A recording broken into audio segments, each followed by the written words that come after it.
अस्सलाम वालेकुम स्टूडेंट मैं उम्मीद करता हूँ कि आप सब लोग खैरियत से होंगे। और अपने लेक्चर का आगाज़ मैं कुरान पाक की इस आयत से करूँगा जिसका मफ़हूम है कि अल्लाह ताला और उसके फरिश्ते आप सल्लल्लाहु अलैहि वसल्लम पर दुरूद व सलाम भेजते हैं। ऐ ईमान वालो, तुम भी आप सल्लल्लाहु अलैहि वसल्लम पर दुरूद व सलाम भेजा करो। स्टूडेंट, आज के लेक्चर में अब मैं आपसे इंटरनेशनल लॉ का टॉपिक डिस्कस करूँगा, जिसमें हम यूनाइटेड नेशन का चार्टर्ड और इंटरनेशनल कोर्ट ऑफ जस्टिस के बारे में ब्रीफली डिस्कस करेंगे। तो अपना लेक्चर स्टार्ट करने से पहले मैं आप स्टूडेंट से रिक्वेस्ट करूंगा, अगर आपके पास मेरे नोट्स अवेलेबल हैं तो आप उनको ओपन कर लें। उसमें मैंने कंप्लीट जो यूनाइटेड नेशन के चार्टर्ड हैं वो मेंशन है, और अगर आपके पास कोई और मटेरियल है तो आप उसको ओपन कर लें ताकि हम आर्टिकल वाइज सारा यूएन चार्टर जो है वो डिस्कस कर सकें। तो यूनाइटेड नेशन के चार्टर में टोटल 19 चैप्टर्स हैं और ये 111 आर्टिकल पे बेस करता है। तो चैप्टर नंबर 1 जो है वो है पर्पस एंड प्रिंसिपल के हवाले से। तो हम आर्टिकल 1 की बात करें तो आर्टिकल 1 में जो यूनाइटेड नेशन के क़याम का मकसद को बयान किया गया है कि इसके तहत इस चीज़ को डिफ़ाइन किया गया है कि यूनाइटेड नेशन का मकसद आलमी अमन कायम करना है। आर्टिकल 2 की बात करते हैं। आर्टिकल 2 के मुताबिक कि अक़वाम मुत्तहिदा के जितने भी मेंबरान होंगे उनको यकसा अहमियत हासिल है। यूनाइटेड नेशन के जितने भी मेंबर स्टेट्स हैं उनको सेम जो है उनकी इक्वलिटी है और सबको एक जितनी यकसा अहमियत जो है वो के हामिल होते हैं। नेक्स्ट आर्टिकल चैप्टर 2 जो है वो मेंबरशिप के हवाले से है। तो चैप्टर 2 में आर्टिकल 3 की हम बात करें तो आर्टिकल 3 के तहत सिर्फ वही रियासतें अक़वाम मुत्तहिदा की मेंबर बन सकती हैं जिन्होंने सन फ्रांसिस्को में मुनक़िद अक़वाम मुत्तहिदा के कॉन्फ्रेंस में शिरकत की हो, या 1 जनवरी 1942 के अक़वाम मुत्तहिदा के लामिया पे दस्तखत किए हों। सिर्फ वही स्टेट जो हैं वो मेंबर बन सकती हैं यूनाइटेड नेशन की। नेक्स्ट हम आर्टिकल 4 की बात करते हैं। तो आर्टिकल 4 के मुताबिक जो रियासतें अक़वाम मुत्तहिदा के चार्टर को तस्लीम करती हैं वो रुकनीत हासिल कर सकती हैं, और जो रुकनीत देने का फ़ैसला है वो सलामती कौंसिल की सिफारिश पे मुनस्सर किया जाता है। कि जो सलामती कौंसिल है जो वो अपनी रिकमेंडेशन देगी उस ग्राउंड पे जो है वो किसी भी स्टेट को यूनाइटेड नेशन में जो है उसकी मेंबरशिप मिलती है। नेक्स्ट हम आर्टिकल 5 की बात करें तो इसके मुताबिक अगर सलामती कौंसिल किसी रुकन के खिलाफ कार्रवाई करती है तो उस सूरत में उस रियासत की जो अक़वाम मुत्तहिदा की रुकनीत जो है वो ऑटोमेटिकली मुअत्तल हो जाती है। नेक्स्ट हम आर्टिकल 6 पे आते हैं। तो इसके मुताबिक अगर कोई मेंबर रियासत जो है अक़वाम मुत्तहिदा के असूलों की खिलाफवर्जी करेगी तो उसकी सिक्योरिटी कौंसिल की सिफारिश पर जनरल असम्बली से भी इसको निकाल दिया जाता है। चैप्टर 3 जो है वो ऑर्गन के हवाले से है। तो चैप्टर 3 में आर्टिकल 7 हमें बताता है कि अक़वाम मुत्तहिदा में टोटल 6 अक़वाम मुत्तहिदा के ज़ैली इदारे हैं, जिनमें जनरल असम्बली, सलामती कौंसिल, इक़्तिसादी और समाजी कौंसिल, ट्रस्टीशिप कौंसिल और बैनुल अक़वामी अदालत इंसाफ जिसे हम इंटरनेशनल कोर्ट ऑफ जस्टिस कहते हैं वो, और सेक्रेटेरिएट जो हैं वो शामिल हैं। तो आपको पेपर में पूछ सकता है कि बताएं कि जो यूनाइटेड नेशन है उसके कितने ऑर्गन हैं। तो आपके इल्म में होना चाहिए कि उसके टोटल 6 ऑर्गन पे स्टैंड करती है यूनाइटेड नेशन।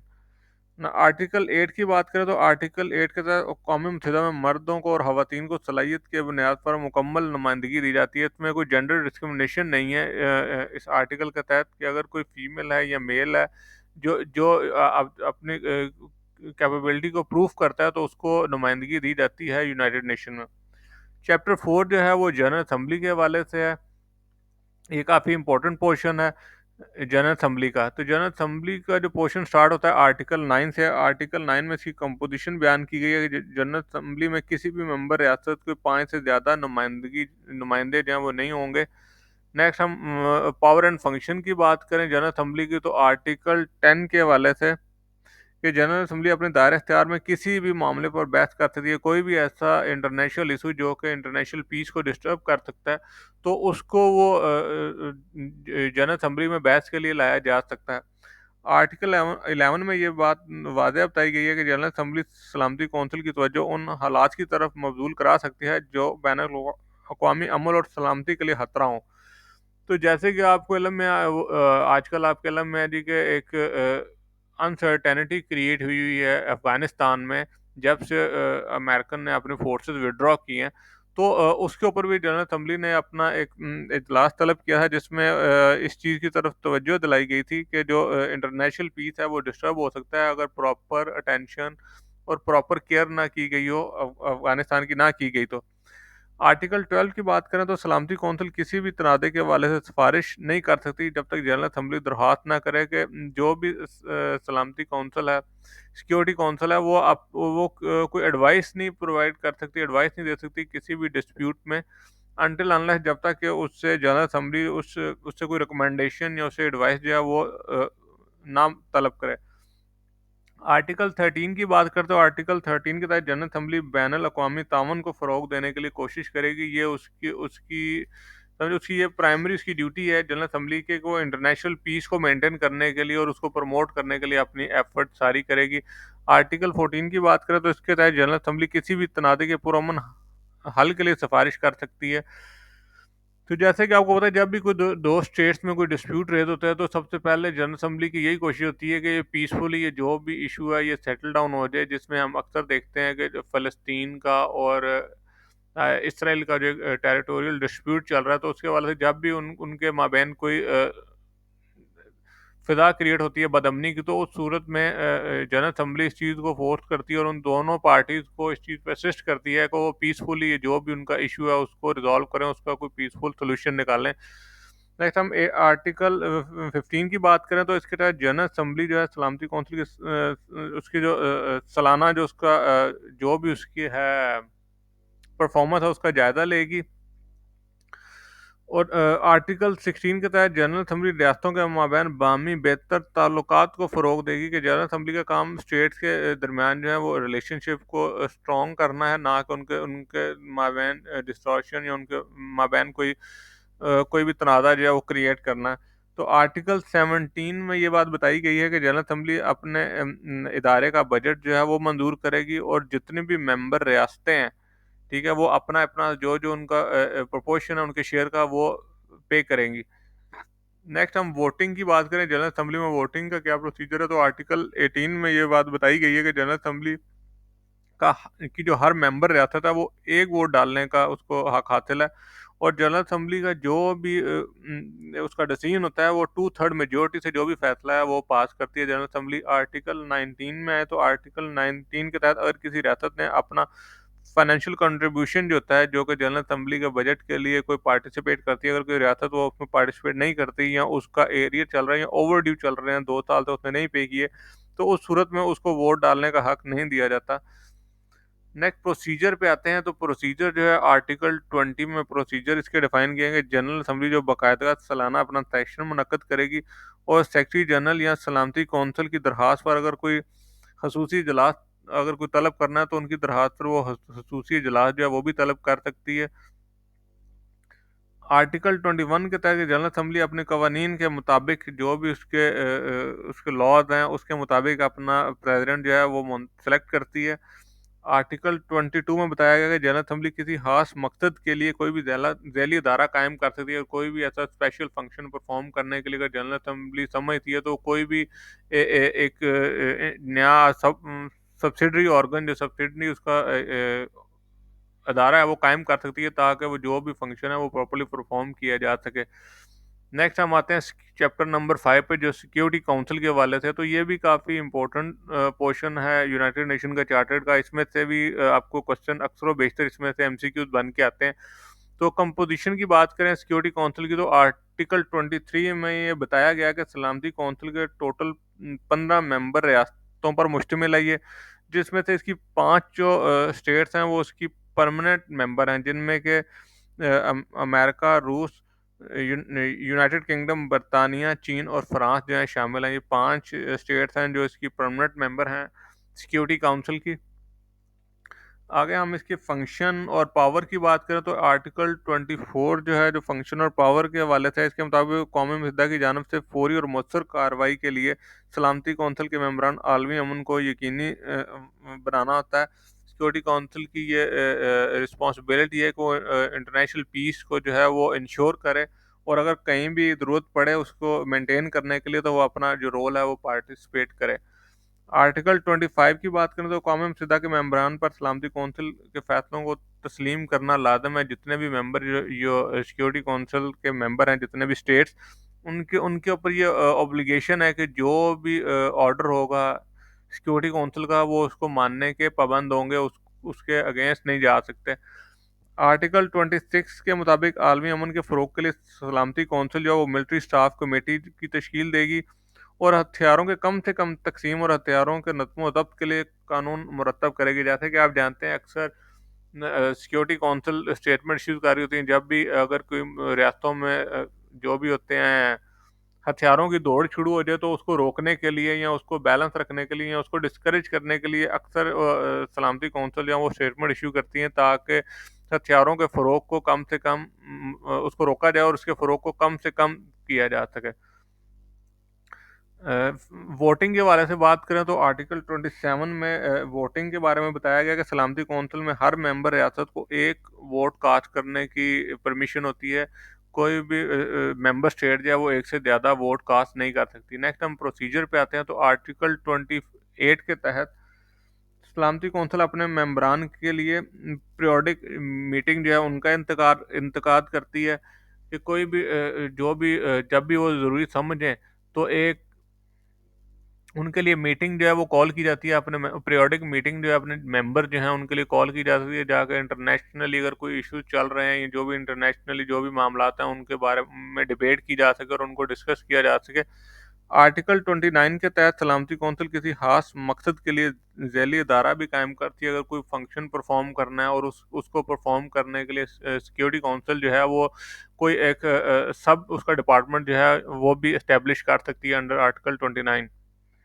आर्टिकल 30 के तहत सलामती कौंसिल अपने असूलों के मुताबिक अपना सदर का इंतखाब करेगी। जो भी उसके लॉज हैं उन लॉज के तहत अपना जो प्रेसिडेंट है वो अपॉइंट करती है सलामती कौंसिल।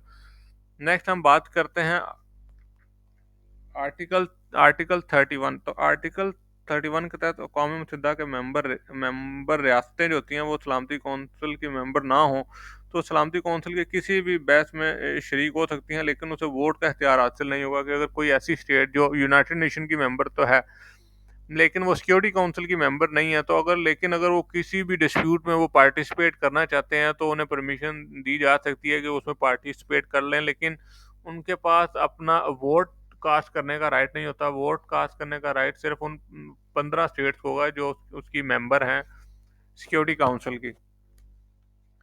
नेक्स्ट हम आर्टिकल 32 की बात करते हैं। तो आर्टिकल 32 के तहत अक़वाम मुत्तहिदा के मेंबर रियासतें जो सलामती कौंसिल की मेंबर ना हों लेकिन वो सलामती कौंसिल में ज़ेर गौर जो भी तनाज़ा उसमें फ़रीक हों तो उसमें बहस में शरीक हो सकती है। अगर कोई ऐसी स्टेट जो कि मेंबर नहीं है सिक्योरिटी काउंसिल की, लेकिन जो जो भी डिस्प्यूट रेज़ हुआ जिसके बारे में वहाँ पे बहस हो रही है सिक्योरिटी काउंसिल में, तो वो स्टेट जो उसमें फ़रीक है वो भी उसमें पार्टिसिपेट कर सकती है, लेकिन उसको वोट डालने का हक नहीं होगा। वो जस्ट उसमें अपने जो भी उसकी रिजर्वेशन है या जो उसके पॉइंट्स हैं वो रेज़ कर सकती है सिक्योरिटी काउंसिल में। चैप्टर 6 की बात करें तो चैप्टर 6 जो है पैसिफिक सेटलमेंट ऑफ डिस्प्यूट के हवाले से है। तो इसमें आर्टिकल 33 में बताता है कि किसी भी तनाज़े को पहले मुज़ाकरात, सालसी या मुसालहत और अमन से हल करने पर जोर दिया जाता है। कि इस चीज़ को इंश्योर किया जाता है कि जो भी डिस्प्यूट रेज़ हुआ है स्टेट्स के दरमियान उन्हें पीसफुली जो है वो रिज़ॉल्व किया जाए और उसमें कोई भी ताकत का इस्तेमाल किसी भी किस्म का ना किया जाए। तो आर्टिकल 34 के तहत सलामती कौंसिल किसी भी तनाज़े पर तहकीकात कर सकती हैं जो आलमी अमन के लिए खतरा बन सकता है। कोई भी ऐसा इशू, ऐसा डिस्प्यूट जो इंटरनेशनल पीस को डिस्टर्ब कर सकता है या किसी दूसरे मुल्कों को, साथ वाले अपने नेबर कंट्रीज को डिस्टर्ब कर सकता है, तो उसके बारे में जो इन्वेस्टिगेशन है ये इसकी जुरिस्डिक्शन है सिक्योरिटी काउंसिल की कि वो उसके बारे में इन्वेस्टिगेट कर सकती है ताकि उसका पुरअमन हल निकाला जा सके। नेक्स्ट हम आर्टिकल 35 की बात करते हैं। तो आर्टिकल 35 के तहत अक़वाम मुत्तहिदा का कोई भी मेंबर कोई भी तनाज़ा जो आलमी अमन के लिए खतरा हो सलामती कौंसिल में उठा सकता है। कि स्टेट जो कोई भी ऐसा पॉइंट रेज कर सकती है कि जो इंटरनेशनल डिस्प्यूट क्रिएट कर रहा है और इंटरनेशनल पीस डिस्टर्ब कर सकता है। ऐसा पॉइंट जो है वो रेज किया जा सकता है सलामती कौंसिल में अंडर आर्टिकल 35। तो आर्टिकल 36 की बात करें तो सलामती कौंसिल किसी भी मौके पर तनाज़े के पुरअमन हल की सिफारिश दे सकती है। कि जब भी डिस्प्यूट की अगर सेटलमेंट हो रही है उसके किसी भी मरहले में सिक्योरिटी काउंसिल के पास ये उसके राइट्स हैं कि वो अपने एडवाइस या रिकमेंडेशन सबमिट करवा सकती है उस डिस्प्यूट को पीसफुली सेटल डाउन करने के लिए या रिजॉल्व करने के लिए। आर्टिकल 37 में भी इस चीज़ की तरफ तवज्जो दिलाई गई है कि जो भी डिस्प्यूट होंगे वो कोशिश यही किया करेगी उसमें सिक्योरिटी काउंसिल को उसको पीसफुली रिजॉल्व किया जाए और उसके उसमें वो इस हद तक ना ले जाया जाए कि इंटरनेशनल पीस जो है वो डिस्टर्ब हो उस डिस्प्यूट की वजह से। चैप्टर 7 जो है वो action with respect to threats to the peace, breach of peace and act of aggression के हवाले से कि अगर कोई भी ऐसा एक्ट जो कि जिससे अमन को खतरा है या जो भी जो पीस है उसको ब्रीच किया गया उसके हवाले से है। तो इसमें आर्टिकल 39 जो है वो हमें बताता है कि सलामती कौंसिल किसी भी आलमी खतरे को उन अमन की खिलाफवर्जी या जहारियत का तयन करेगी। कोई भी ऐसा एक्ट जो डिस्टर्बेंस क्रिएट करेगा उसका तयन जो है वो कर सकती है सिक्योरिटी काउंसिल। आर्टिकल 40 के तहत मुतनाज़ा सूरत हाल को मजीद बढ़ने से रोकने के लिए फ़रक़ीन पर पुरअमन हल पर जोर दे सकती है कि उसको पीसफुली उस जो भी डिस्प्यूट है उसको रिजॉल्व किया जाए। आर्टिकल 41 इस चीज़ को बताता है कि सलामती कौंसिल अपने फैसले पर अमल दरामद कराने के लिए फौजी ताकत के अलावा कोई भी दूसरा रास्ता इख्तियार कर सकती है कि जो फर्स्ट प्रायोरिटी सिक्योरिटी काउंसिल की यही होगी कि डिस्प्यूट जो है उसको पीसफुली सेटल डाउन किया जाए और ना कि उसमें कोई भी फौजी ताकत जो है या किसी किसी ताकत के ज़रिए उसको हल किया जाए। तो वो इस चीज़ पे आर्टिकल 41 इस चीज़ पे ज़ोर देता है कि उसको पीसफुली रिज़ॉल्व किया जाए। लेकिन आर्टिकल 42 में ये बात क्लियरली बताई गई है कि सलामती कौंसिल आलमी अमन कायम रखने के लिए बहरी, बरी और फ़ज़ाई अफ़वाज के ज़रिए कार्रवाई कर सकती है। अगर अगर जो भी डिस्प्यूट है वो पीसफुली रिज़ॉल्व नहीं हो रहा और दोनों स्टेट जो हैं वो किसी पॉइंट पे एग्री नहीं हो रही, तो इंटरनेशनल पीस को इंश्योर करने के लिए ये पावर है सिक्योरिटी काउंसिल के पास अंडर आर्टिकल 2 के वो बर्री बहरी या फ़ज़ाई जो है वो ताकत अफवाज की ताकत उस डिस्प्यूट को रिजॉल्व करने के लिए यूज़ कर सकती है। आर्टिकल 43 की बात करें तो आर्टिकल 43 के तहत अक़वाम मुत्तहिदा के मेंबर ममालिक आलम अमन को कायम रखने के लिए सलामती कौंसिल के तलब करने पर मुसल्लह अफवाज की मदद फराहम करने के पाबंद है कि जो भी स्टेट्स मेंबर हैं सिक्योरिटी काउंसिल की, अगर इंटरनेशनल पीस के लिए सिक्योरिटी काउंसिल उनसे किसी भी फौजी मदद का मुतालबा करती है तो वो मेंबर उनको फौजी मदद और इमदाद फराहम करने के पाबंद हैं अंडर आर्टिकल 43। आर्टिकल 44 की बात करें तो आर्टिकल 44 के तहत सलामती कौंसिल मुसल्लह अफवाज की कार्रवाई से पहले अपने मेंबरान की राय तलब करेगी कि जितने मेंबर हैं उसके सिक्योरिटी काउंसिल के उनसे उनकी ओपिनियन ली जाएगी कि वो फौजी कार्रवाई की जाए या नहीं की जाए या उसके बारे में जो भी उनके पॉइंट्स हैं उनको डिस्कस किया जाएगा। आर्टिकल 45 के तहत सलामती कौंसिल के अरकान अपने फौजी दस्ते हर वक्त तैयार रखेंगे ताकि अगर कभी भी कॉल करती है यूनाइटेड नेशन या सिक्योरिटी काउंसिल तो उनके पास उनकी फोर्स जो है वो रेडी हो ताकि वो उसको बैक कर सके और जिस भी मकसद के लिए वो तलब कर रहे हैं उसमें उनकी अपनी फौज जाके शमूलियत अख्तियार कर सके।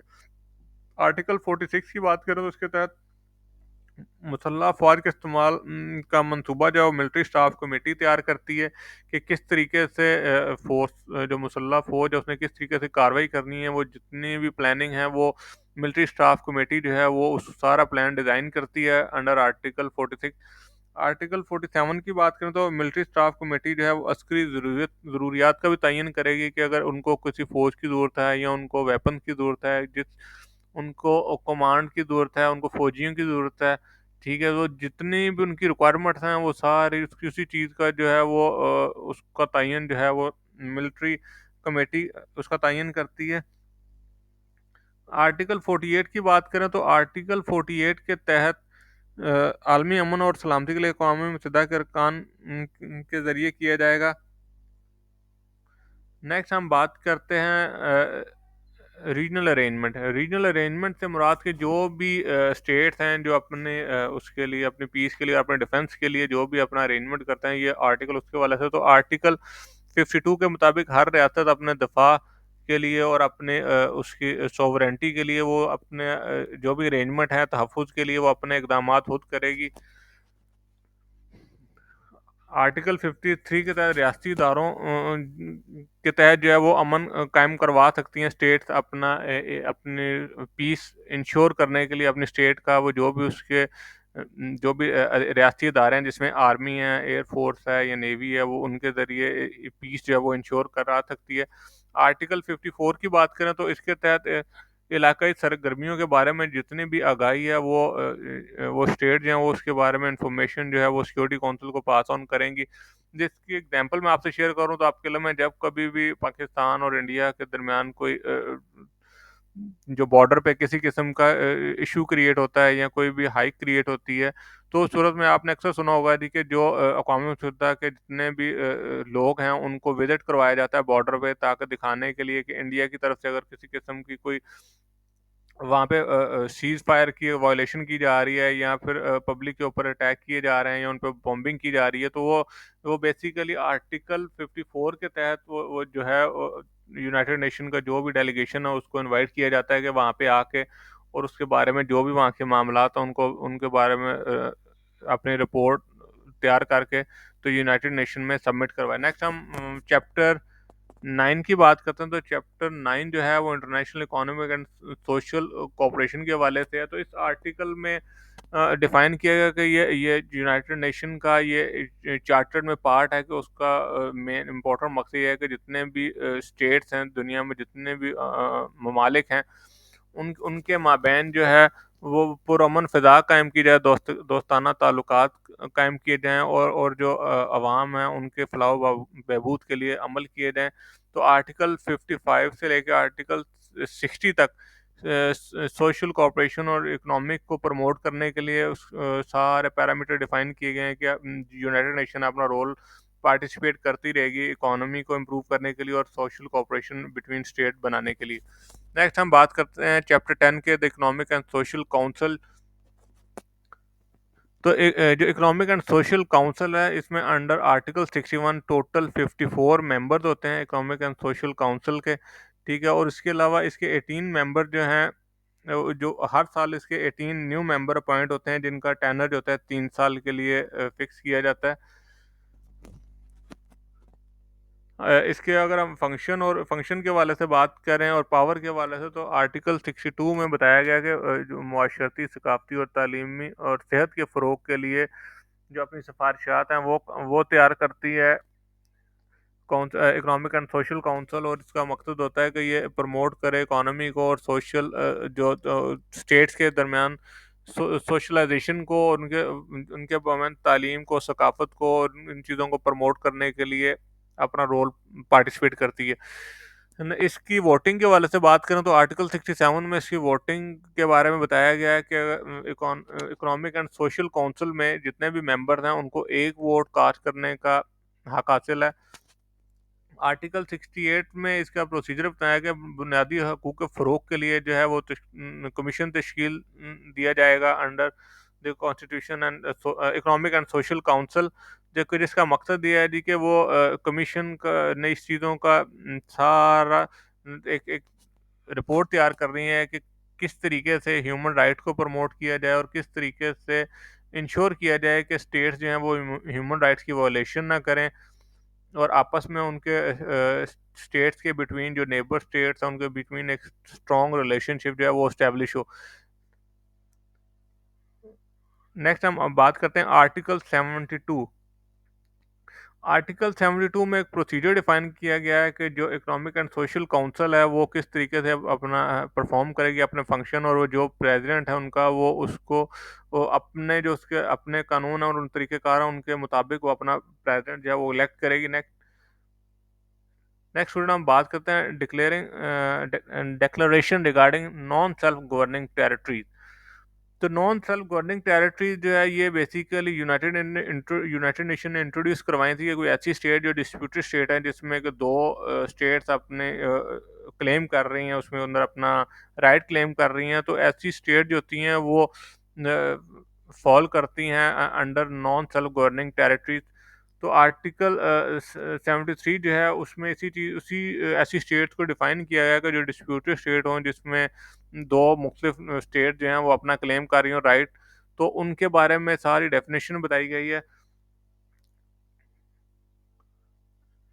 नेक्स्ट हम बात करते हैं चैप्टर 12 पे, जो कि इंटरनेशनल ट्रस्टशिप सिस्टम के हवाले से है, जो कि अब तो ये सस्पेंड हो गया। ये 1 नवंबर 94 तक तो ये इन्फोर्सेबल था, उसके बाद ये सस्पेंड हो गया। तो इसका मकसद ये होता था कि कोई भी अगर टेरिटरीज हैं दो स्टेट्स के दरमियान, तो उनको उनकी रूलिंग के लिए या उनको उनको उनके मामलात चलाने के लिए इंटरनेशनल ट्रस्ट सिस्टम जो है वो डेवलप किया गया था।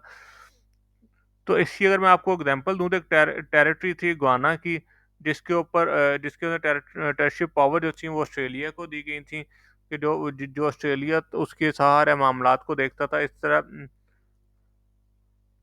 एक रवांदा एक स्टेट थी जो जिसकी पावर जो थी, जो नेबर स्टेट थी बेल्जियम की, तो उसकी टेरिटरी पावर जो थी वो बेल्जियम को दी गई थी, ताकि उसके जितने भी मामलात हैं वो बेल्जियम जो है वो उसको देखती थी। लेकिन बाद में उसको एक इंडिपेंडेंट स्टेट बना दिया गया। तो ये इंटरनेशनल ट्रस्टशिप सिस्टम जो है बेसिकली ये इसी के हवाले से डिज़ाइन किया गया अंदर यूनाइटेड नेशन चार्टर के। स्टूडेंट, इसमें जो मोस्ट इम्पोर्टेंट पोर्शन है आपका वो है the international court of justice. तो इंटरनेशनल कोर्ट ऑफ जस्टिस को चैप्टर नंबर 14 में डिस्कस किया गया। तो इंटरनेशनल कोर्ट ऑफ जस्टिस आपको इलम में है कि जिसको हम आलमी अदालत इंसाफ भी कहते हैं, और अक्सर इसमें जितने भी मामलात जाते हैं वो स्पेशली जो स्टेट्स के माबैन जो डिस्प्यूट्स होते हैं वो इसमें लेके जाए जाते हैं, ताकि उनको पीसफुली रिजॉल्व किया जा सके। तो इसका इंटरनेशनल कोर्ट ऑफ जस्टिस का अगर मैं आपको थोड़ा सा बैकग्राउंड बताऊं, तो ये 1945 में इस्टेब्लिश की गई थी।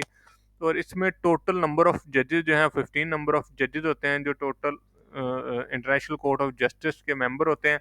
और जो ऑफिशियल लैंग्वेज है इंटरनेशनल कोर्ट ऑफ जस्टिस की वो इंग्लिश और फ्रेंच है। और जो जजेस की अपॉइंटमेंट की जाती है वो मैक्सिमम जो उसका पीरियड होता है वो 9 ईयर के लिए कोई भी जज है वो अपॉइंट किया जाता है इंटरनेशनल कोर्ट ऑफ जस्टिस में।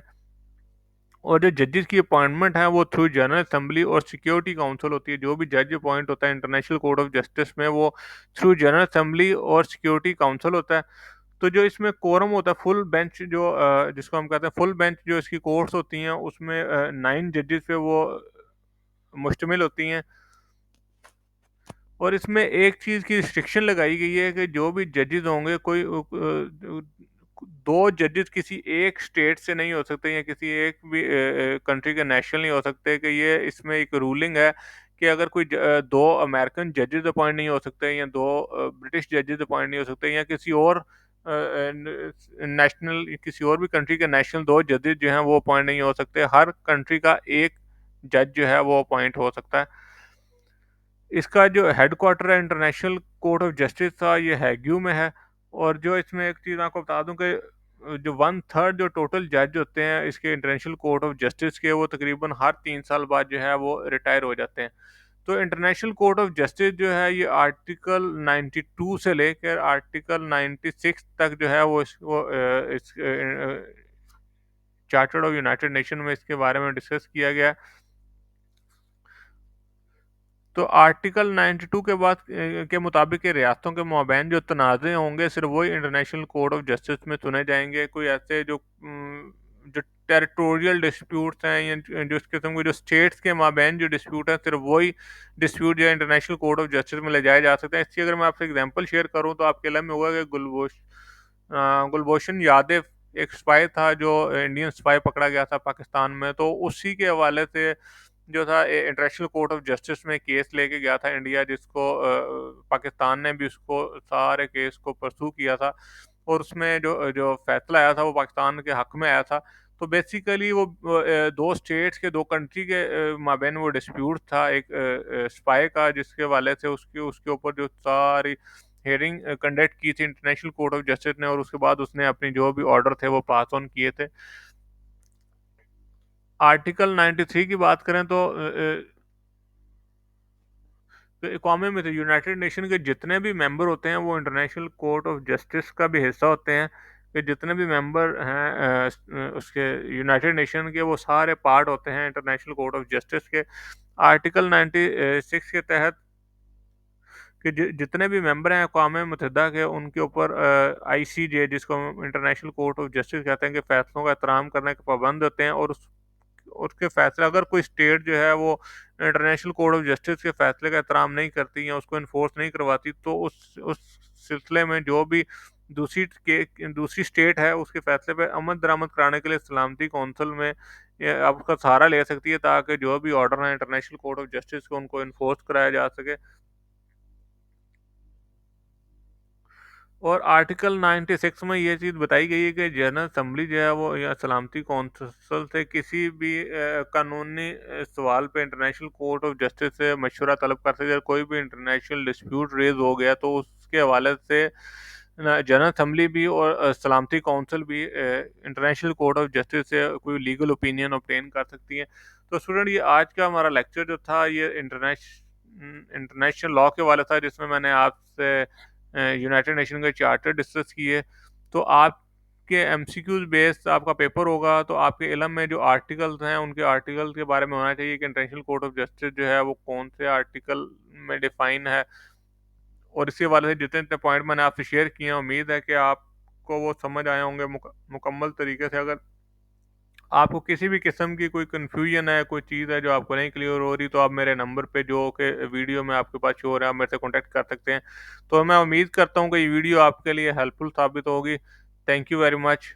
अल्लाह हाफ़िज़।